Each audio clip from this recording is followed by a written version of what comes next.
Moin Leute und herzlich willkommen zurück zum Software Engineering. Heute starten wir besser gesagt mit den Domain Logic Patterns. Domain Logic Patterns sind was Tolles, denn sie helfen euch, eure Domain-Logik hinzubekommen.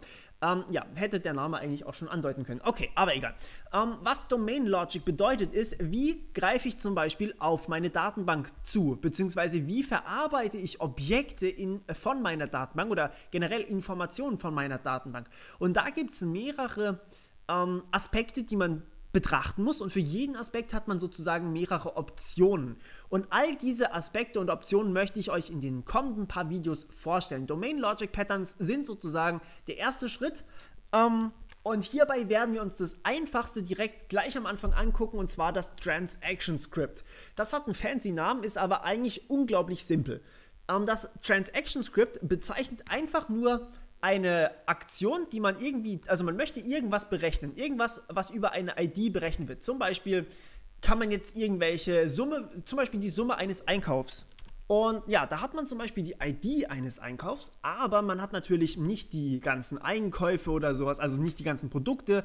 Man hat zum Beispiel auch nicht die Kosten aller Produkte und so weiter und so fort. Und was das Transaction Script jetzt hier sagt, ist, okay, dieser Calculate, also ich drücke zum Beispiel auf einen Button Summe berechnen, und dann bekomme ich von außen den Call, also dieser Call kommt natürlich wieder mal über die UI, also über das User Interface, an meine Domain Logic. Und das, was bis dorthin passiert, interessiert mich nicht. Mich interessiert dann ab diesem Call in meine Domain Logic rein, was muss ich dann machen. Und das sagt das Transaction Script ganz easy. Okay, was wir machen ist folgendes: Wir holen uns erstmal den Einkauf, also im Endeffekt holen wir uns das ganze Ding als ID zurück, und diesen Call geben wir jetzt in diesem Beispiel hier an einen Gateway. Was das ist, werden wir noch genauer uns angucken.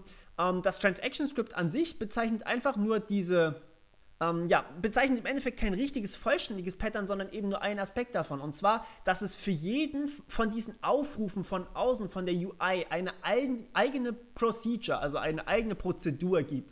Das heißt, für Calculate und dann ID eingegeben, bekommen wir eine eigene Prozedur, sprich es wird einfach hier mein Service, der die ganzen Calls entgegennimmt, nimmt sich dann einfach den richtigen Einkauf über den Gateway. Der Gateway erstellt ein Result-Set. Was das ist, werden wir uns auch noch genauer angucken. Da gibt es auch mehrere Optionen dafür.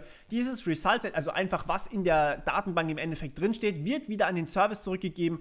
Der zieht sich die Daten aus diesem Result-Set und berechnet dann eben, was da zu berechnen ist über diese ID.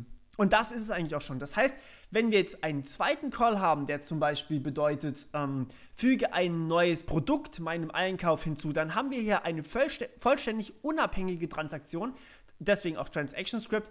Und völlig unabhängig von diesem Calculate über ID, sagen wir hier, wir haben ein Insert, und dieses Insert geben wir jetzt in unserem Beispiel wieder weiter an den Gateway, und dieser Gateway sagt dann wieder, hey, ich erstelle hier irgendwas, und ja, das wird dann eingefügt. Also einfach das Transaction Script, ganz simpel beschrieben. Es gibt für jeden einzelnen Aufruf, der von der UI kommen kann, eine eigene Prozedur, die verarbeitet wird in zum Beispiel einem Service.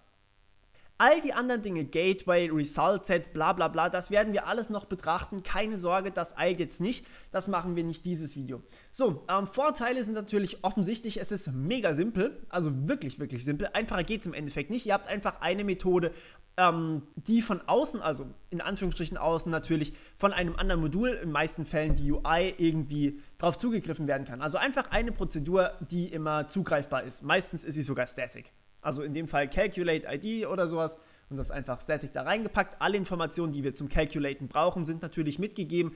Eigentlich nur die ID, und die ID sagt uns, welches wir aus der Datenbank rausziehen müssen, und dann können wir alles berechnen. Und das heißt, das ganze Ding ist natürlich auch sehr flexibel, weil man natürlich hier, wenn man eine Prozedur ändert, braucht man eben nur die ändern, und das war es eigentlich auch schon. Allerdings haben wir natürlich das Problem, wenn wir ein recht kompliziertes Business haben, sage ich jetzt mal, also irgendwas Großes, Kompliziertes schreiben wollen, zum Beispiel wie unser Community-Projekt, dann wird das ganze Ding nicht ganz hinhauen, denn ja, dieses Transaction Script ist halt einfach für jede einzelne Prozedur von außen gibt es eine Methode, und die macht dann halt ihr Ding. Das skaliert nicht so ganz so geil, weil man hat natürlich dann meistens irgendwie doppelten Code, man hat häufig irgendwelche Überschneidungen, und es muss natürlich einfach alles extra programmiert werden, und das ist halt sehr, sehr aufwendig.